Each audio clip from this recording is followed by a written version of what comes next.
G'day, Jim Hara here. This video is going to speak on the subject of codependency, and is there such a thing as high-functioning and low-functioning codependency? I find this to be, I've seen, a couple of professionals introducing this thought and read their, reasoned d'etre for it. It doesn't make sense. So codependency is not really about over-functioning in relationships.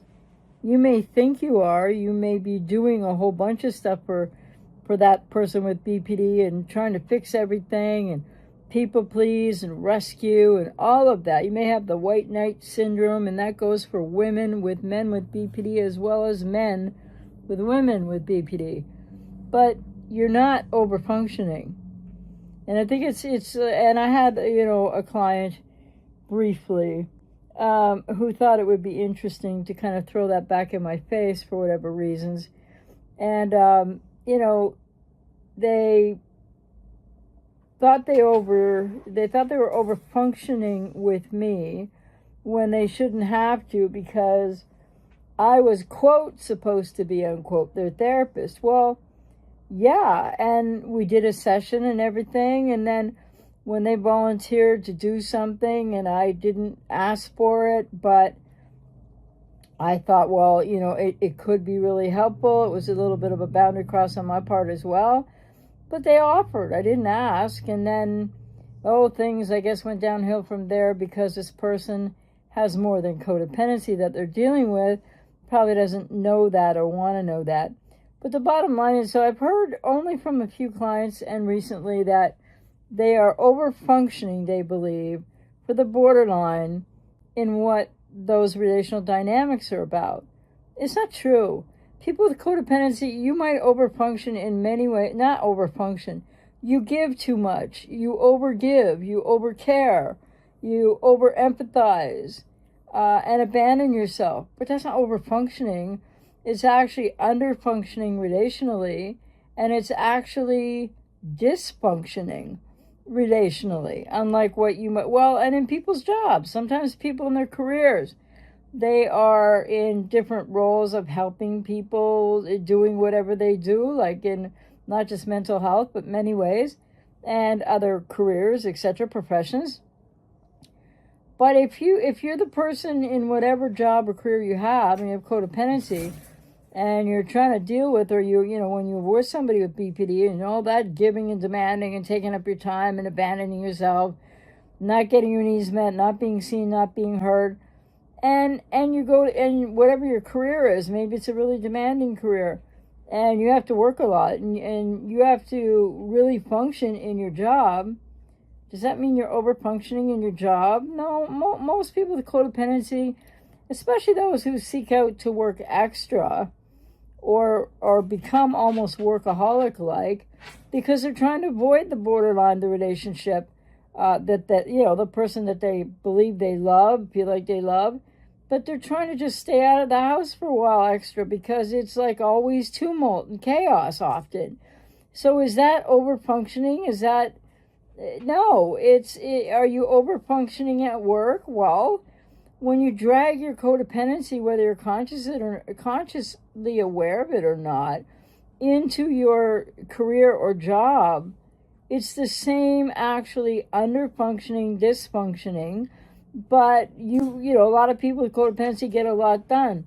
I don't think that makes that high-functioning codependency, because people with codependency who do a lot at work, for example, or go to work extra to avoid maybe a partner with BPD still, or an ex or whatever, because you don't have the boundaries, and you have the childhood woundedness still. So you are still tied to, unconsciously often, this wounded inner child from your family of origin who doesn't know how to say no, or who maybe offers up the world and then tries to go about giving it, but it's not over-functioning. It's under-functioning. It's off balance. It's unhealthy. It's a mental health challenge. So many people will go to work and they will be giving, overdoing, overextending, overpromising, overoffering, over all that, because it feeds people with codependency, with the idea that the more I do for anybody, that there you park your self-worth and your self-esteem there, and you park kind of an experience in work, especially of being seen and heard or appreciated, etc., valued. These are the things you can't get in the relationship with the borderline or the narcissist, etc., any cluster B. But even in you doing that at work, like you might be over giving, over empathizing, etc., like I said, with a codependent in relationship. I mean, you're the codependent with the person with BPD who's codependent. That's not over functioning, it's over giving. There's a difference. It's not over functioning. Someone said to me recently, it was a client. It's not true, but they said, I tried to overfunction for you because I'm a really nice person. No. Then there was all this blowback attacking email. Everything's my fault, and I did this, and I did that, and I did the other thing because I checked in about something. And yeah, there was a mix of boundaries there. And that's not a good thing. But they offered something very unique to something that I've been going through, like I allude to, and I'm, now going to get more treatment to get back to health. It's after having surgery. So the bottom line is this person had some expertise in that area. I didn't ask, they offered. And then when I checked in to find out if I was going to hear from them, like when they said that I would, just checking in, they sort of got like really angry, which a lot of people with codependency, this person I don't believe just had codependency, but a lot of people with codependency can definitely do that. You think you're over-functioning for someone because you offered them something, and then it comes time when somebody goes, hey, what about that, whatever, and then they feel pressured and angry, and I don't have to overfunction for you, was a direct quote I got. And no, well, the person isn't overfunctioning to begin with, but no, what they were supposed to reply back to me about, they offered, I didn't ask, I checked in to find out about timing. They went all like the other side of the codependent who thinks you're really nice. You're not. Because whenever you try to people please, whatever you offer for outside of relationship, or what all you do and give at work extra, this is all for you to try to find self-esteem and self-worth. It's all you trying to be heard and seen again. I mean, let's be real here, people. Keeping it real to help you heal. Codependency isn't special. You're not over-functioning. Like I said, you're under-functioning and you're dysfunctioning. And you have a dysfunctional, unhealthy relationship to yourself as a codependent. And when you're giving to the borderline and taking from yourself as they're taking and using you, that's not over-functioning. So I've had two clients, one aim it at me directly, and then said, oh, I'm doing all this stuff to them, yada, yada, yada, where it got out of control, and where it became apparent that the person has a narcissistic personality disorder, that is codependency, but they think they're a really nice person. Okay, I don't know how all that fits together. But I've had a couple other clients I've been working with for a while, on and off, and recently, and a few others in maybe like 8-10 months ago, a year ago. I've only heard a few people say, I'm over-functioning. I'm sick of over-functioning for my borderline partner X on and off because, for many reasons. But it's not over-functioning. And then I've heard people using the term, well, I over-function to try to please you because I'm a really nice person. That's not why codependents do what they do. What I want you to really understand about yourself, with all due respect, you're not just giving and trying to please, the borderline or whomever, your boss, your work environment, whomever. You don't just overgive to people please, quote, overfunction to people please, unquote, which makes, which ends up with a lot of people with codependency feeling very angry about what they offered or what they said they do or how they think they, quote, overfunctioned for you or the ex or the partner, whoever. Someone thought they overfunctioned for me when I was, quote, supposed to be their therapist, unquote. They had their session. We talked about that. Then something came up in common where this person has some expertise, apparently, I don't really know. And so then they offered something. And I just, and they said when they were back, the backlash came back because they offered it. I thought they overfunctioned to people please me. Well, what do I have to do with that? Nothing. And so this idea of overfunctioning in codependency is, I think, highly erroneous, highly damaging. And if a person has NPD or NPD traits, like recently I experienced this with a person that came back at me about, I quote, overfunctioned to people please you, and na na na na na na na.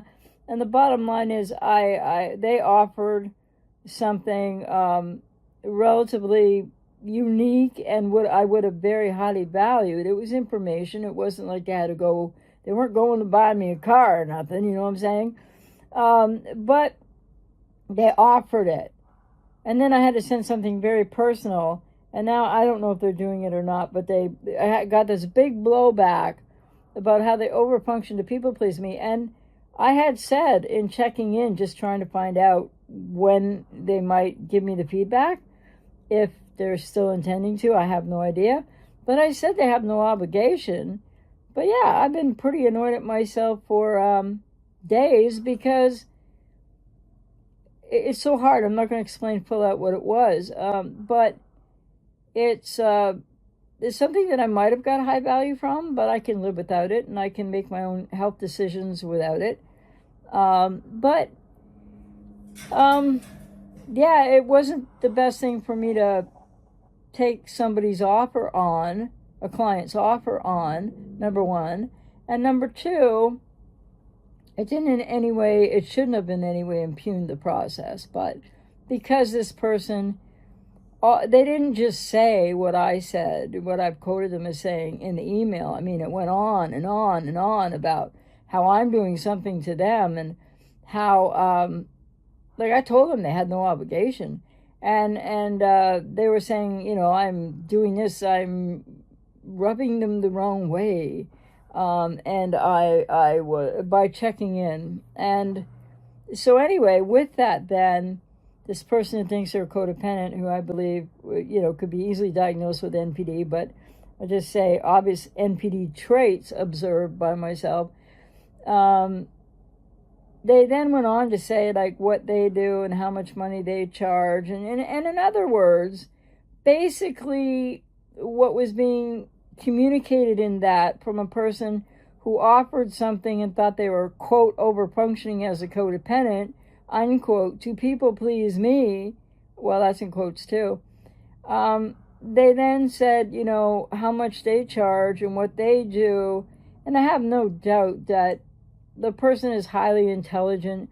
The person probably has, does a lot of work with people and etc. But that was the part where, and I didn't take it personally. I mean, maybe there's a little personal something in there, but I mean, I don't care what they said in terms of when they were singing their praises and basically putting me down in a way, and that's okay, like whatever. But it was so narcissistic because they're so amazing and they charge so much money and they make so much money. And I mean, no. Could I afford them if I were to hire them, though I wasn't asking? No, I didn't ask for anything. No, I couldn't afford to hire them at all. So I guess like they're way better than I am, and they live in a different money financial stratosphere, and so they feel like that's super fantastic. They're amazing, and etc. Whatever, So that's just an example.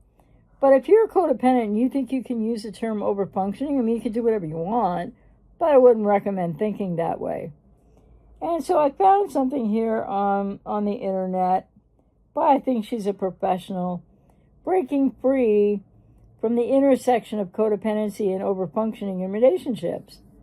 Well, it's not overfunctioning in relationships, because the core of what you do as a codependent, like with a borderline or a narcissist and etc., is you are unconsciously, usually unknowingly, at least for a time, and many people are still in that place of not consciously being aware of this. All that you give, you overgive. You don't overfunction. You overempathize. You don't overfunction. You try to rescue, you try to fix, you try to people please. All the things you learned in childhood in what wounded you, as that's the way that we as children try to please a parent or parents so that we can get our needs met. And it doesn't usually work. The codependency is a trauma response in its own right to woundedness in childhood. So it's not about overfunctioning. Because every time you do anything as a codependent that's over giving, over caring, over empathizing, over whatever, but not over functioning, it's under functioning and it's dysfunctioning, because you're doing it to get something back from the other person, and especially in relationships, interpersonal relationships. So I'm just going to sort of make a few comments off of this article I read. I'm not going to be copying it or anything. The person says, quote, "I'm breaking down the characteristics of high-functioning codependency because from my personal and professional experience, it might be at the root of the problem. I'm giving you some steps you can take to have better boundaries, better self-care, and to overfunction less in your relationships." Well, having better boundaries, learning how to do that, self-care, very important. But the idea of overfunctioning, now this person is calling it high-functioning codependency. There's nothing really truly high-functioning about codependency. Yeah, you do a lot. Yeah, you give a lot. Yeah, you burn yourself out. But you're trying to control that borderline and make that relationship work every bit as much as they're trying to control you in their inability and incapability to make or have that or contribute to that relationship working. And as I'm always talking about, you are abandoning yourself. And so what is happening when codependents are overgiving, overcaring, but not overfunctioning? In the underfunctioning and dysfunctioning of that for yourself, for how you're hurting yourself, contributing to how much you're being hurt by what the borderline does and by what you're over giving and over caring and trying to rescue and fix. That's the control aspect of codependency, the need for control, because you're trying to get, maybe very unconsciously, what your wounded inner child didn't get in your childhood, in your family of origin. So in that way, that's what I mean when I say that codependents also have often unconscious repetition compulsion cycles, and you think you're the greatest thing. Well, people don't think they're the greatest thing since sliced bread, but you're like, I'm giving so much, and I gave, and yes, it's very painful to do that. You give so much, you care so much, you try so hard, but you're trying to control the other person, to get them to change, to fix them, so they can be who you need them to be. You're not just doing it altruistically or something. Therefore, it's not overfunctioning. It's overgiving over many things, like I said, underfunctioning and dysfunctioning, because you're hurting yourself. And you're not really able to help the other person anyway. And by the way, all your overgiving, overcaring, rescuing, fixing, trying to change the borderline, like I said, it's control, and it's what you need and want, and it goes nowhere, but it's got more of a self-focus than codependents tend to be aware of, because you want this person to be who you thought they were, and that's what you're out to try to change and fix and rescue, and And who are you doing that for? Well, yourself primarily, basically.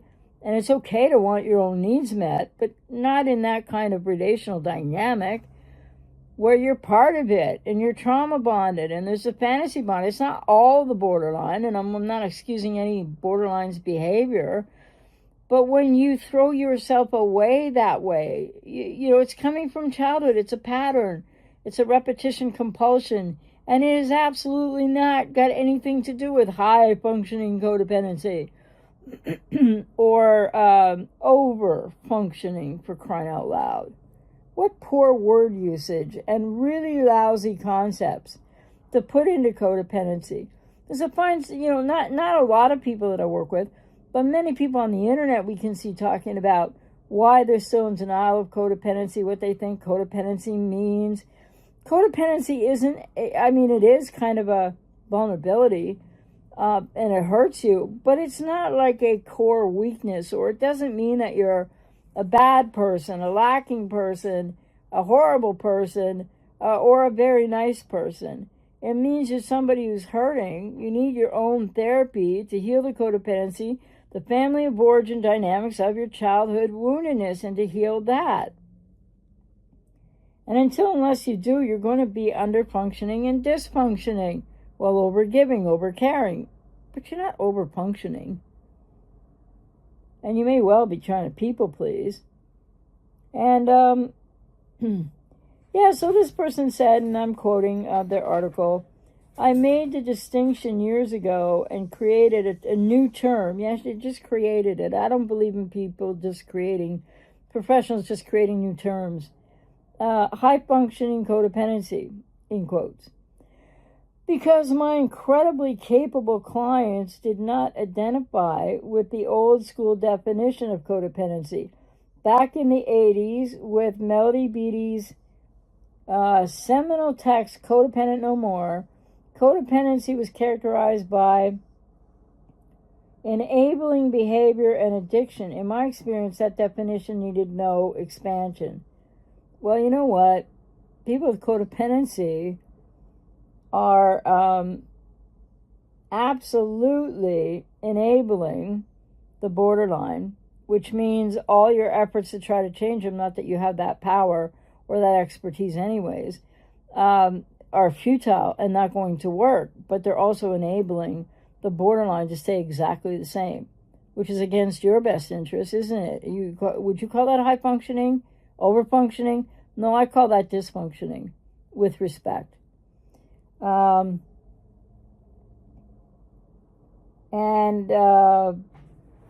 that, like her, she said her clients were, what did she say? Incredibly capable. Well, I have incredibly capable clients too, in all that they do in their lives for the most part, like their work and some people don't have the rest of their life together, or their work at the moment, they're between things or something. But yeah, I'm incredibly, I would say a lot of my clients are incredibly capable as well, but it doesn't make it over-functioning. I don't even get the connection. And, yeah, in Codependency No More, decades ago, yeah, well, it is enabling. So, characterizing codependency as enabling behavior. It is.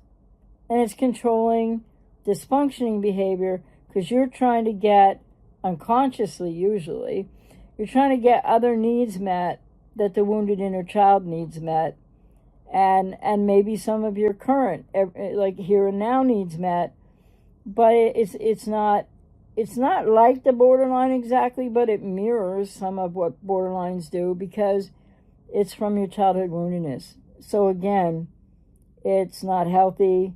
It's not over-functioning. It's not functional. It's dysfunctional. And let's see. There was a couple other points I wanted to make. I just have to see what I read.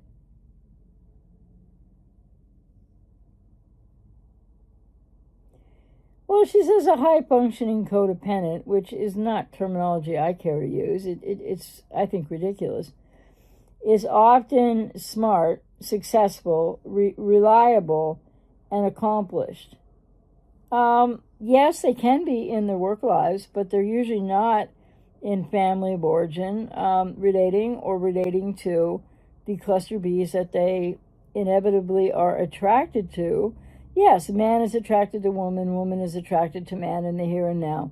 But what's going on, like I've said before, unconsciously, is what the inner child is looking for and what the inner child is pulling for. The inner child is a powerful part of self that's still sitting, like that it's not integrated.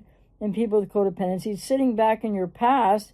And when you get with a borderline, for the reasons you as an adult do, whether you're a male or female with a, male or female borderline, you might have a lot going really well in your life. But this idea of high functioning, low functioning, and codependency, really, I think if my perspective is if I were to use that language because I don't agree with this person, then it just starts to meld a lot of what is codependently already very similar to BPD into a more similar kind of space with what we call high functioning and low functioning borderline personality disorder, which is not predicated on anything that I've said so far in response to a professional's article wherein they've just decided to coin a term.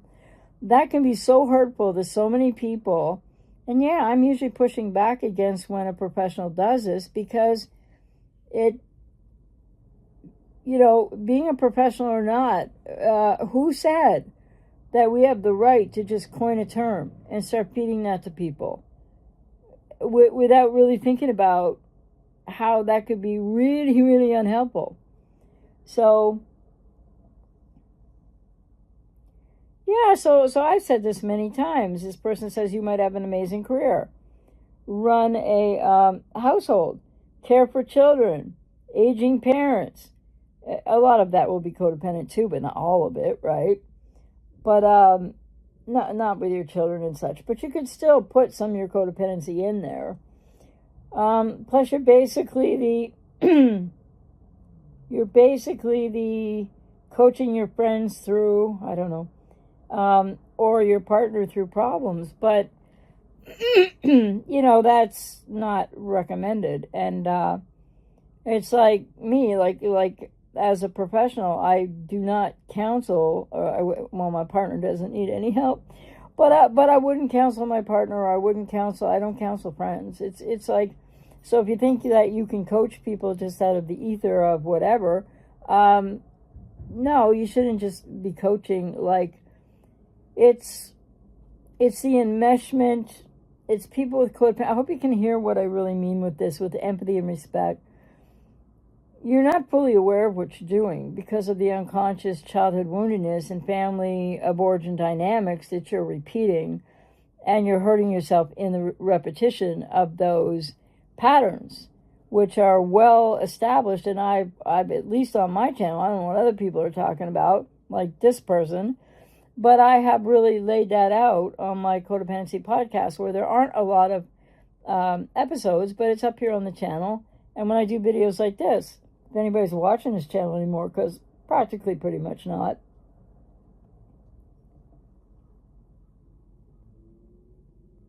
Yeah, so you might also be feeling over responsible for people because you learned in childhood that if something isn't going right, going well, that it's your fault. You have toxic guilt, toxic shame in codependency, and it's very, very painful. But when it leads you to try to rescue, fix, and think you're, quote, over-functioning for somebody else, that's just, it's erroneous, it's mythological. It's probably anybody that would ascribe to this terminology that doesn't describe codependency well. It's probably you just wanting some more escapism of your own actual responsibility, not to the borderline, not to people you promise things to and don't follow through, not to all the overgiving, etc., but your responsibility to you, to get into therapy, to create a healthy relationship to and with yourself.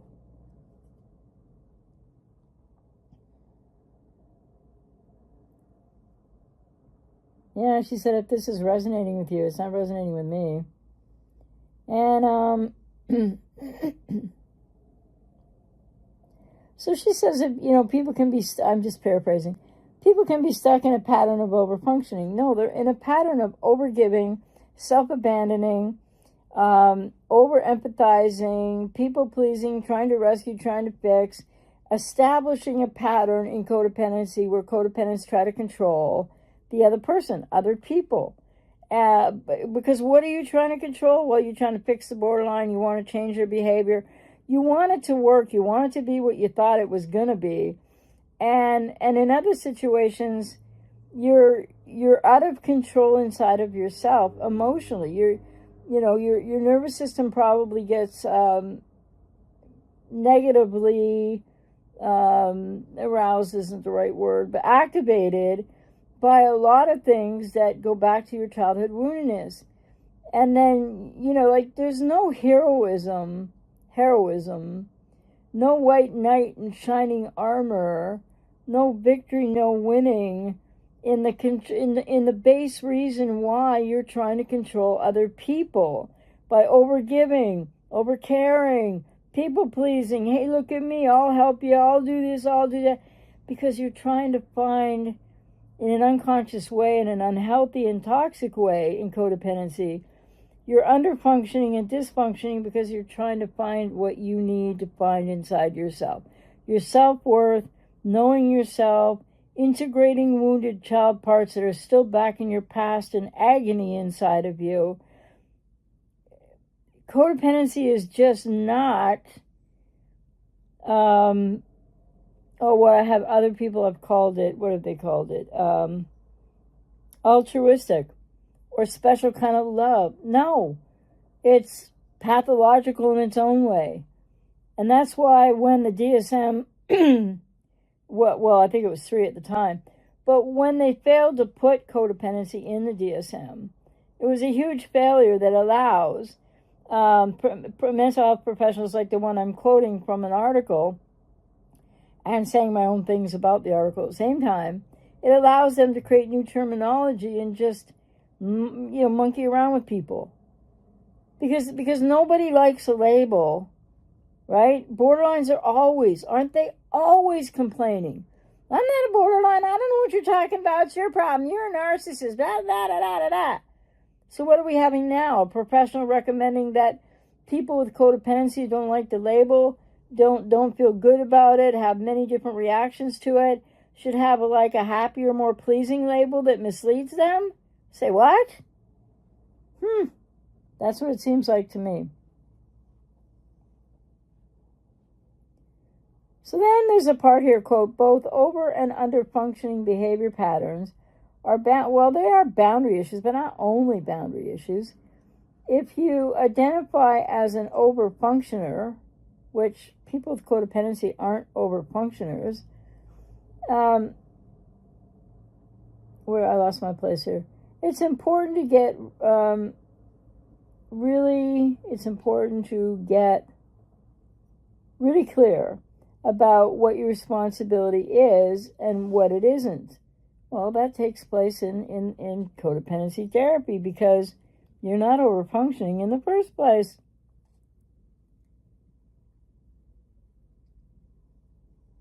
This person has based their new terminology on their own experience, and therefore they must be trying to escape the whatever thoughts of people out there and the things that people think codependency is such a negative, weak, horrible thing that they couldn't possibly be that. It's not a weak, whatever, horrible thing. It's spoken about very erroneously in a lot of ways. And now I'm professional, coining a term called over-functioning codependency. Or high-functioning. It's both. It's ridiculous. It's just not. It's not a real, I like to keep it real here to help people heal. And I'm out here to work with you if I resonate with you. And that resonance, by the way, many clients have told me, well, probably more than thousands actually, but I'm not trying to I try to say that with humility, that the reason why a lot of clients come and work with me is because I do keep it real to help people heal, and I'm a straight shooter, and I'm going to keep that authenticity. And I'm not going to coin a new phrase to make you feel better about your codependency when that's not going to help you.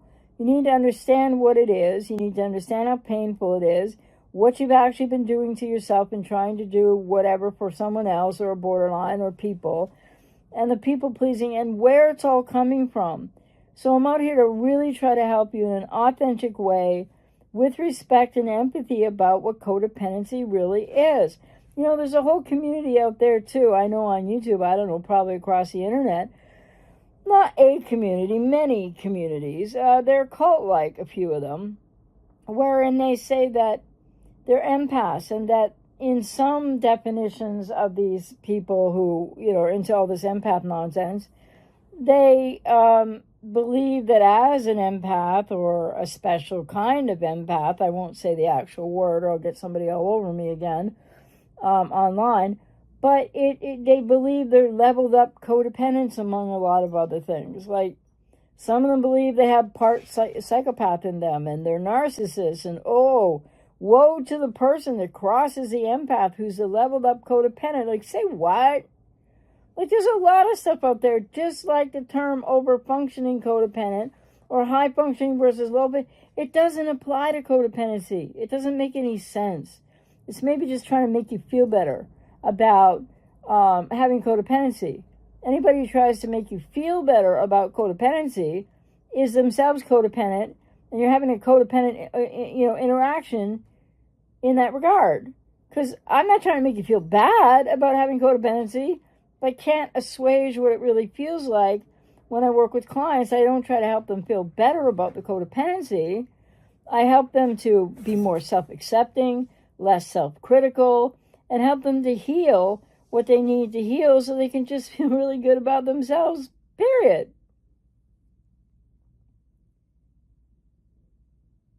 So this person goes on about their hard lesson and their experience, and they want to make it sound ultra special too, because they seem to have a problem with the reality of what codependency means.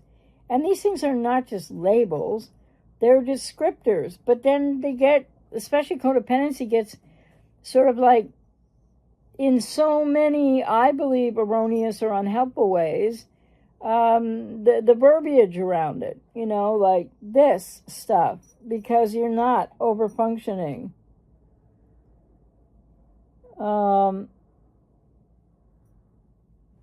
Yeah, I don't think there's much else I have to say about this, except it's really a sad thing when a professional, we know Bachman does this all the time, but he's not a professional.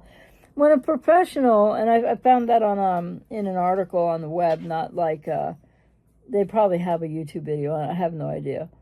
And I'm not going to name them, because if you want to look it up, you can find it. But the thing is, you're not over-functioning. There's, in my opinion, no such thing as a high-functioning or over-functioning codependent.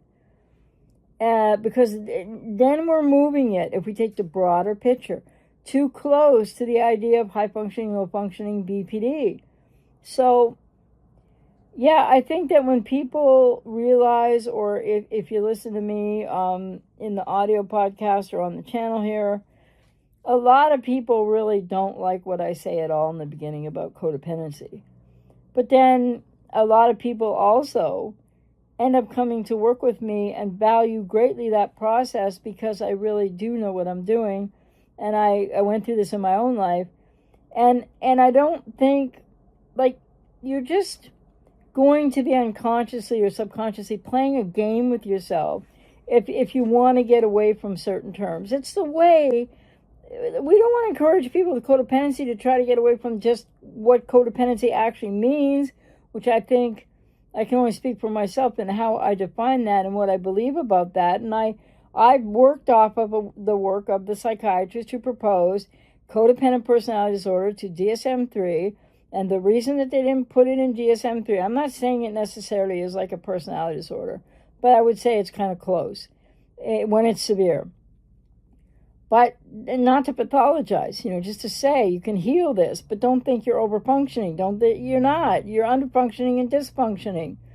And that's out of your woundedness and out of like what goes on in a relationship with a borderline. And it's like you're losing yourself more. So in no way am I trying to insult you or say that you are, but for a lot of people with codependency, they feel that they are more than they actually are right now. And so I'm not trying to say you're less than that, but you might not understand yet how much pain you're in, why you can't let go of the borderline, why the on and off recycling of these relationships. And for men, when I work with men, and I have more male clients than female, but more female clients coming who have been with male borderlines, because male borderlines exist, they're just not talked about enough out here.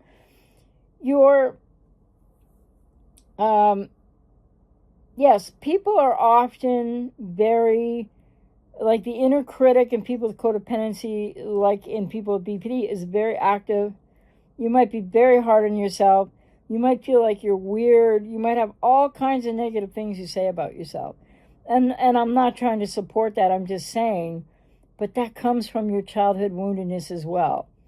So I really believe, and I've practiced this all my life, if you have a challenge, like, when I had different, and codependency and, BPD traits, and when I went through the 15 years of therapy, etc., and then I had to do extra different therapy for the codependency recovery, oddly enough, or I don't know what that means exactly, except that I think what I take away from that is that codependency is every bit as formidable in a very different way than as borderline personality disorder is, in the way that borderline personality disorder is for the people with it and the people trying to love them and care about them.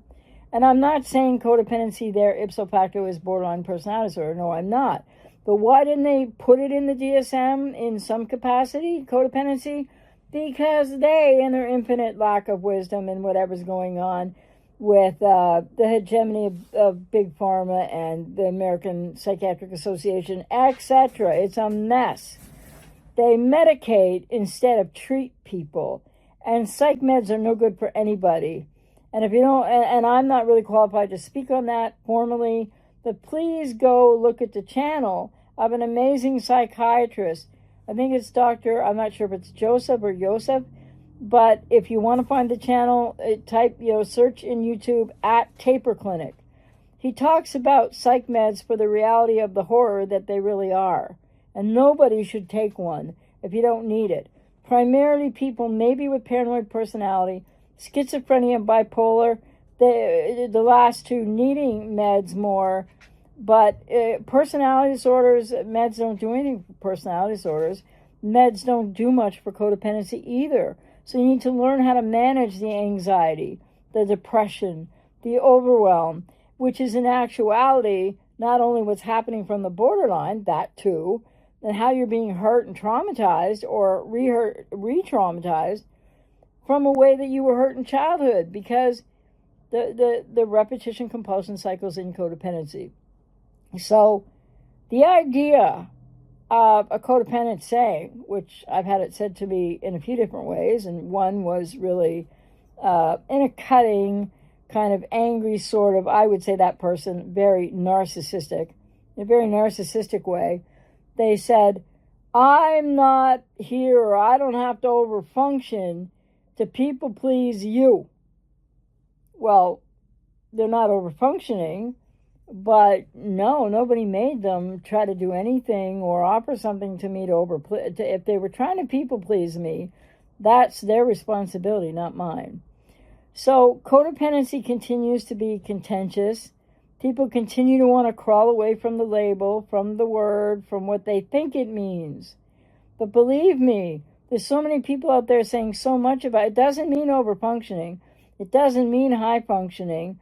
And that's not to say that you might not be an amazingly functional person in a career, in a job, in other aspects of your life. Because for some people with codependency, that's true. For others, it's not true. And they're having problems all across their lives and not just in a significant other relationship. And a lot of people are having more trouble than they realize in their family of origin as well, in those relationships. So codependency is an adaptation that is borders close. Okay, I didn't finish my other thought. It's a maladaptation learned in childhood to try to survive what was hurting you and the needs that weren't being met, and that most codependents have suffered not being seen and heard by their parents, not getting enough emotional attention like kids need to grow, and etc.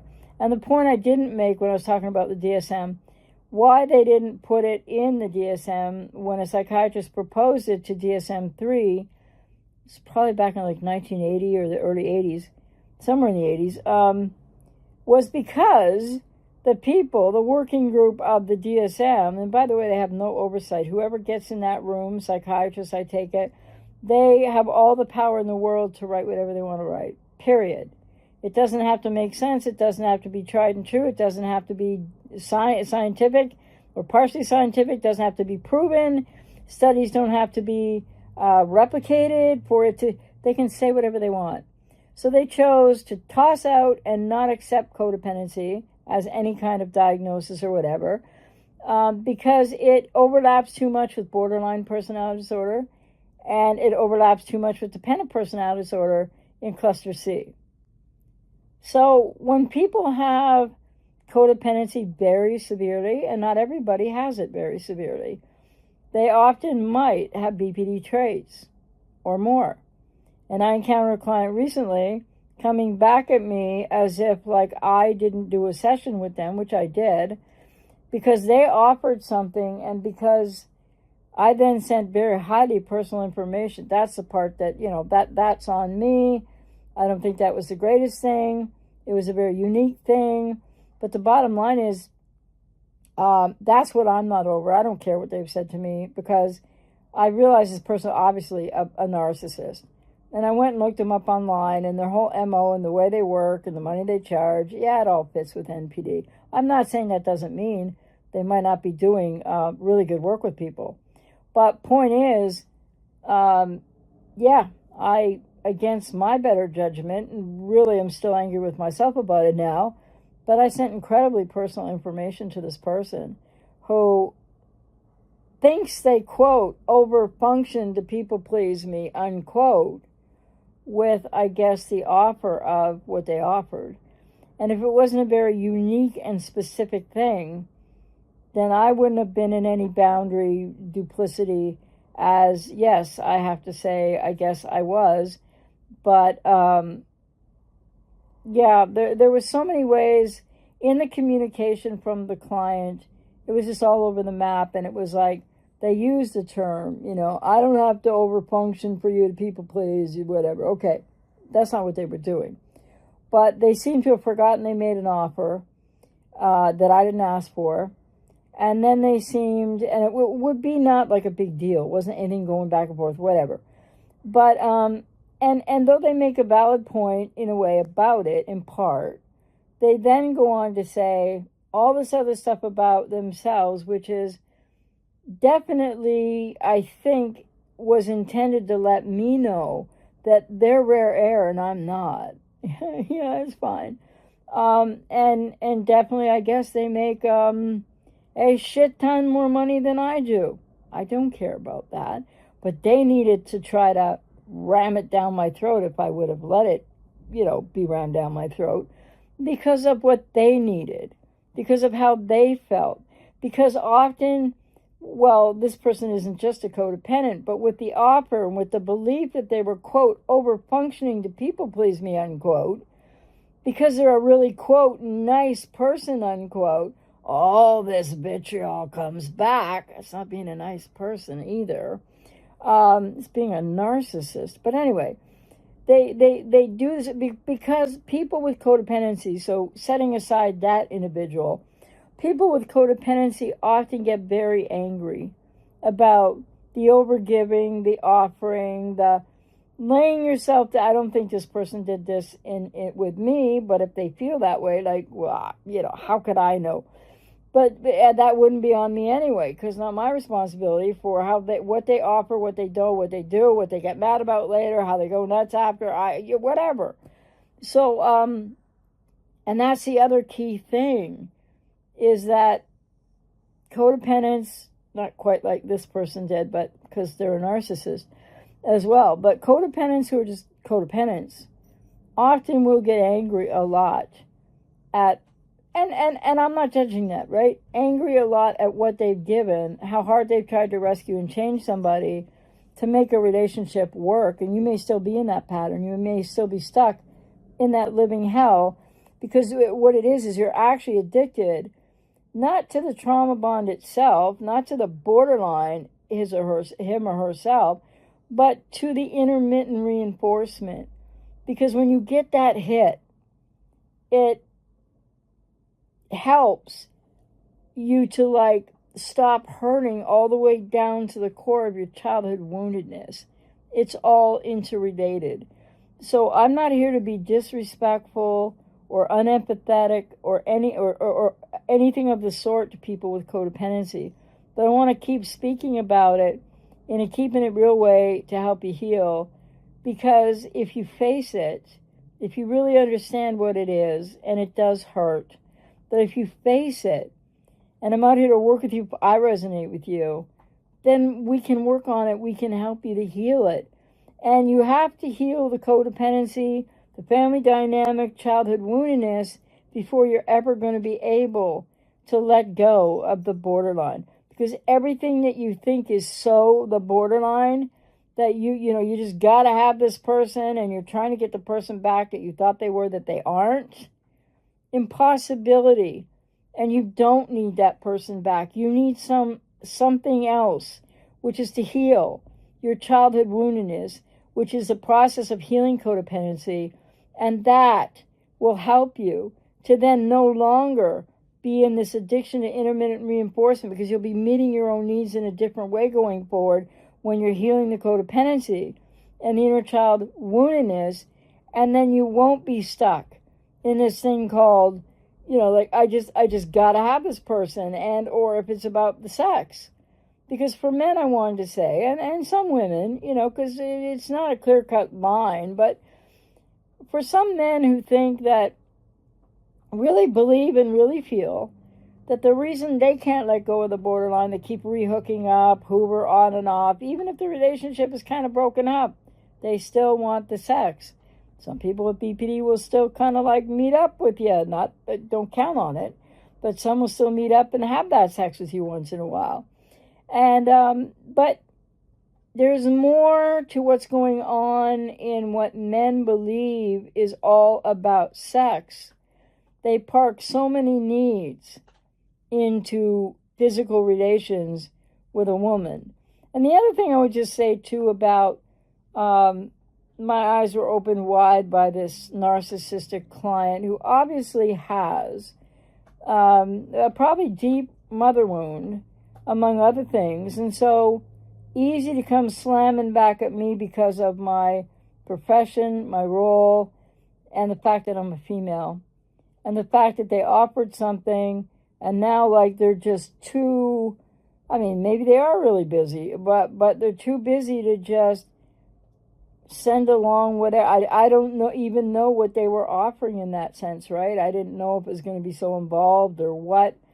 But anyway, so yeah, I didn't make a very wise choice, but in the way that they phrased it, it doesn't eclipse the fact. They said, quote, "You're supposed to be my therapist," unquote. I don't even know, well, I do know where that's coming from, that person, and I do know what it means, but they forget that they had a session. They forget that I heard a lot about what they had to say about what's going on with them and somebody who has BPD. And what's going on for them, more importantly, in that aspect of maybe on, off again, or BPDX, or whatever the case was. So don't let yourself fall victim to your own self-judgment, or hearing people say, I think really like not the best things about codependency, or like this article and it's over-functioning when it's not. Let me say again, it's under-functioning and dysfunctioning. And that doesn't mean you're doing that in your whole life, but many people's codependency is in aspects of everything they do.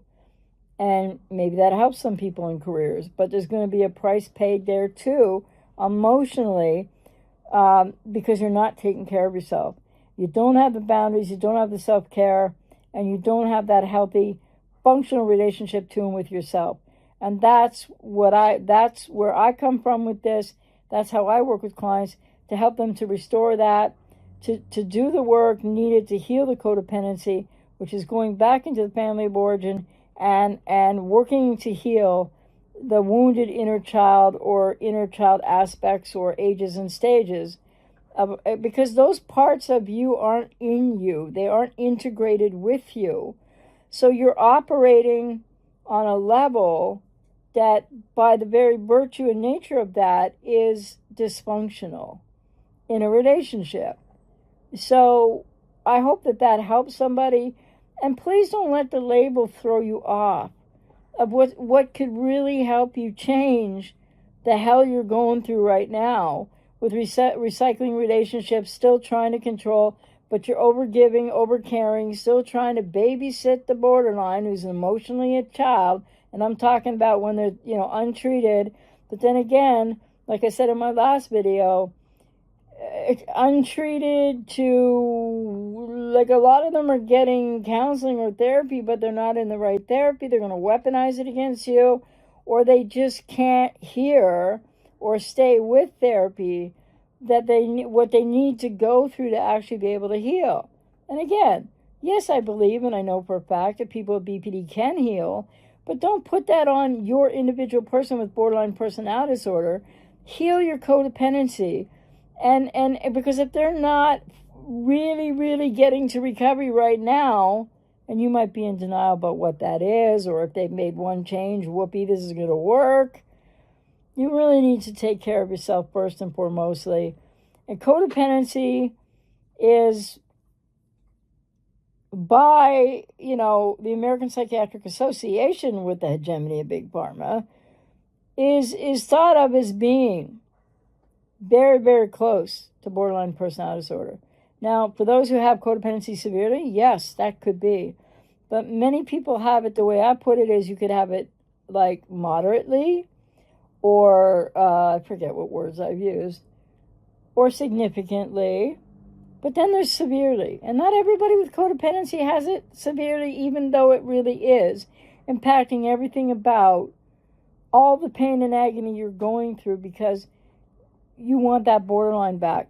But let me make this clear. You want even if they're there with you right now, even if you're recycling it again, okay? You're still talking, communicating, hoovering, back and forth, whatever's going on.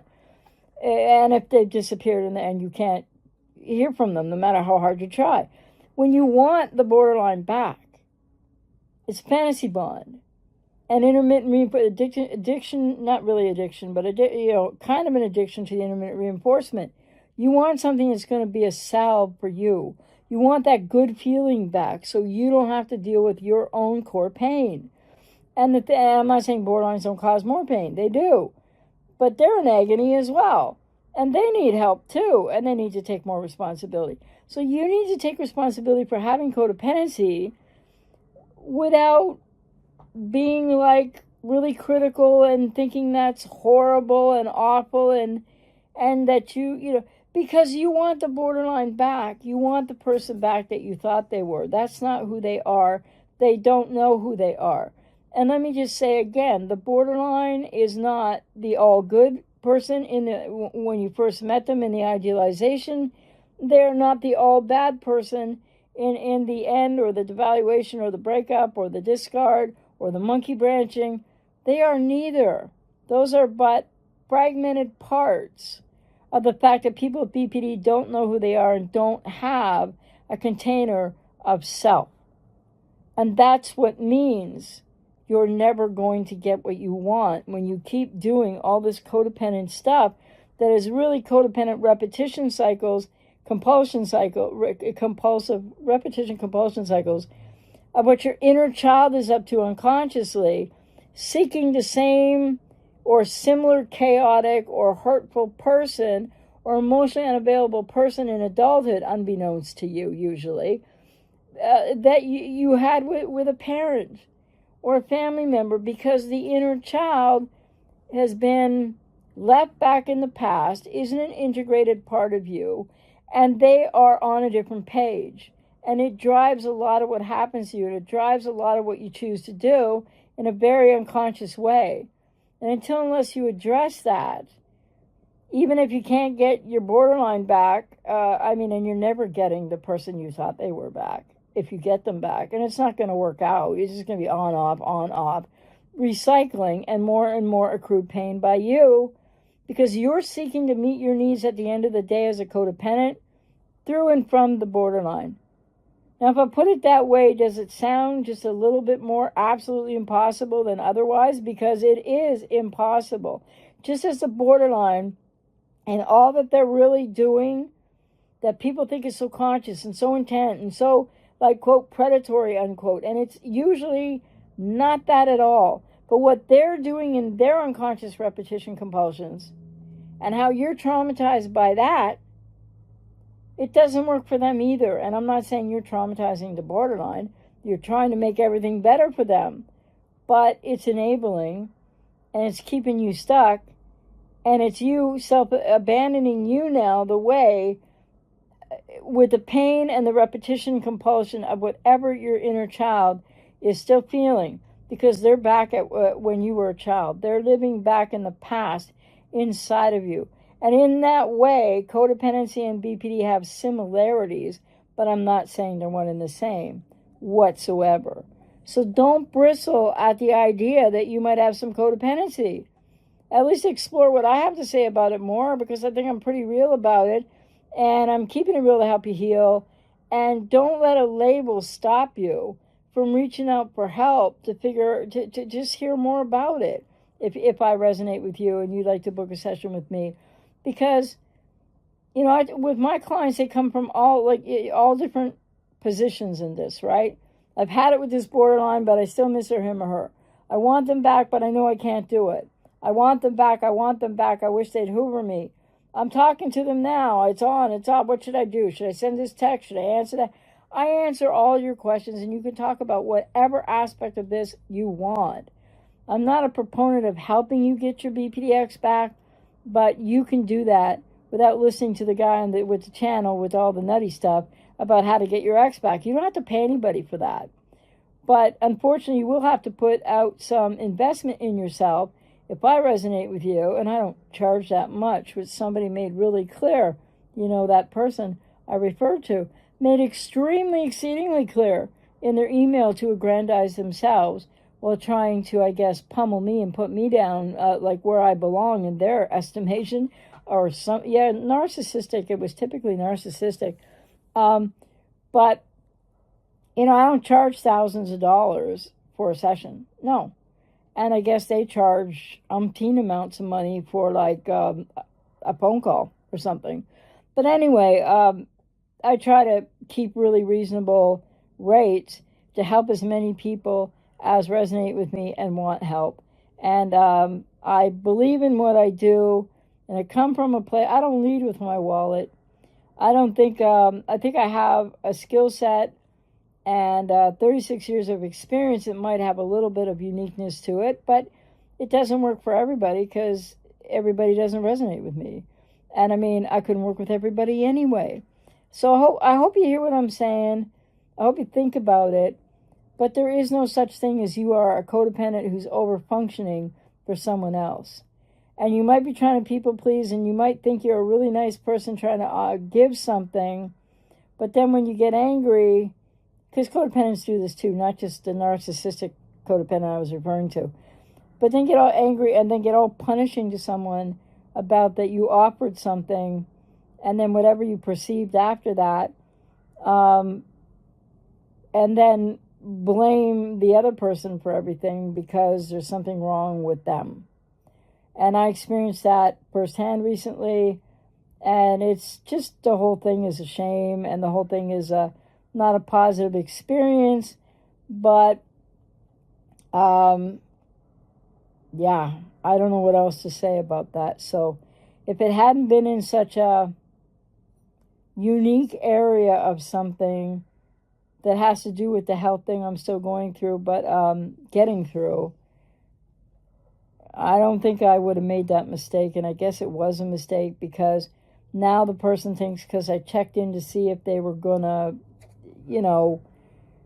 respond back with the feedback that they'd offered me on something very specific, I didn't know that they would then be like feeling the way they felt and threw at me an email, because they said things 2 and 3 times. I mean, they were all over the place, and that's whatever with them.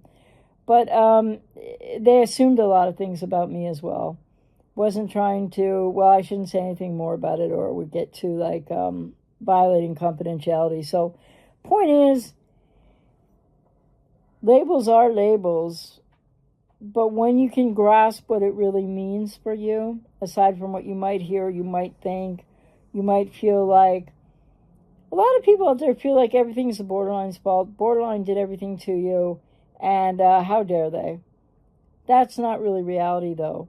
Codependents have, I mean, in the beginning, what happens, happens. And borderlines aren't often doing that knowingly. But, like, we're not trying to absolve borderlines of their behavior or what they do to you or any of that. But once you know a little bit about its BPD or whatever, the patterns, etc., then, like, you have to start taking some responsibility for what are you doing? What's your part in the toxic relationship dynamic? And I'm not saying it's an equal part. But people with codependency suffer a lot of pain in many different ways in relationships, like, or not being able to have relationships or friendships. I mean, having them, but they don't feel okay. There's something painful in them too. And a lot of people with codependency might be more introverted, might be more isolated, but maybe with co-occurring issues like high-functioning autism or just a lot of anxiety or feeling like they're weird. Because a lot of people have been hurt in childhood too, not only by family of origin, but by peers at school and bullying and always kind of being left out, or you didn't get the skills in your childhood to know how to make friends or be as social as maybe just some other people are at whatever age. So codependency is not like some big judgment of you. And what you need to know about it, I've said enough here, is that you need to, for your own self, I hope, for you, that you will think about it, because, you're not over-functioning, with all due respect and empathy. You're not over-functioning if that's what you believe, or if you try to ascribe to this other person's definitions. And you're not high-functioning or low-functioning. You have codependency, and you're under-functioning for you. You are abandoning yourself, and it's dysfunctional.